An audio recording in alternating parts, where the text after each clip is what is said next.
Okay, so in this video, what we're going to be looking at are some more changes in culture. Now, the next two slides will be primarily on the social and cultural changes that African Americans were facing.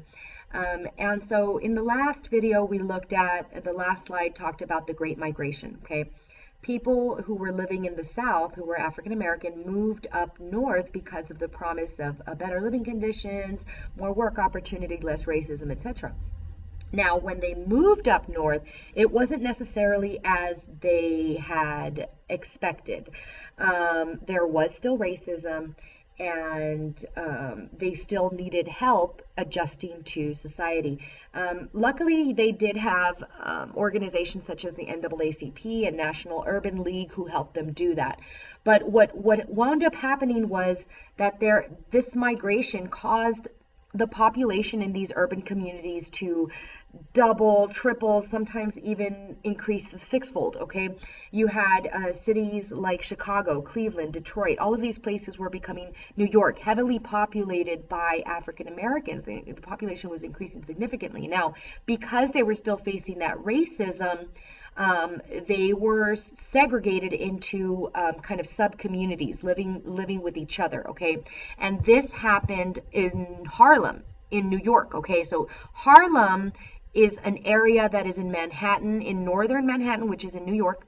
And so it was a community of about 200,000 African Americans, okay? And so when you had that huge concentration of these people living together, you saw a revival of their own style, their personal type of culture.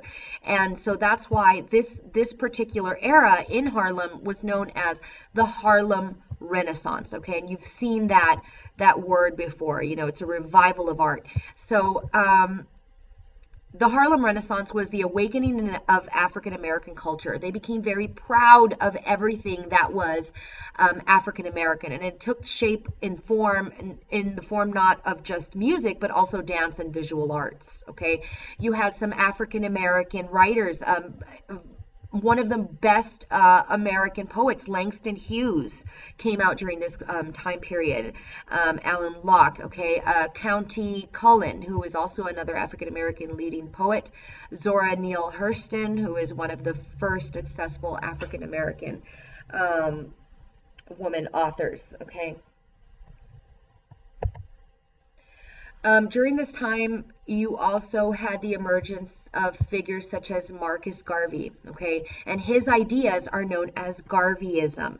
And he was a guy who was born in Jamaica. He saw all the stuff that people were going through, the African American community was going to, particularly soldiers who had witnessed that in Europe and in other places that racism wasn't as profound as you would find in the United States. And so Marcus Garvey said, the only way that we're going to be able to progress is by uniting and by self-help. In other words, you got to pick yourself up by your bootstraps and do your best to make yourself successful. So he encouraged African Americans to start up their own shops, to start up their own businesses. And then he also said, you know what?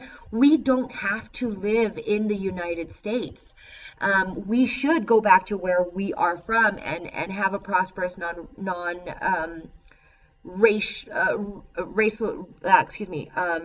racially segregated atmosphere like we do here in the United States. And so he promoted what came to be known as the Back to Africa movement, okay? The idea that African Americans should move back to Africa for their own benefit, especially in Liberia. Now, there weren't that many people who actually followed through with this movement, and eventually Garveyism came to a screeching halt because Marcus Garvey was arrested for fraud, okay? Now, mainstream America across the entire country, remember that you have all of these new technologies that are coming forth that are making life easier for people. And now that people have this leisure time, they can focus in on new entertainment, such as the great Babe Ruth. Okay, people are watching baseball and being entertained. You also have Jack Dempsey. And you also had the famous Charles Lindbergh. Okay, he became very, very famous.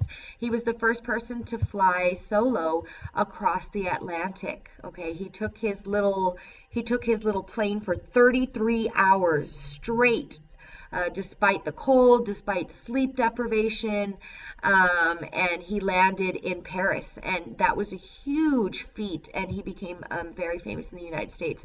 He later became even more famous for something tragic that happened. His son was kidnapped and later found in the nearby woods, and he had died, unfortunately. So Charles Lindbergh was a huge figure in the 1920s.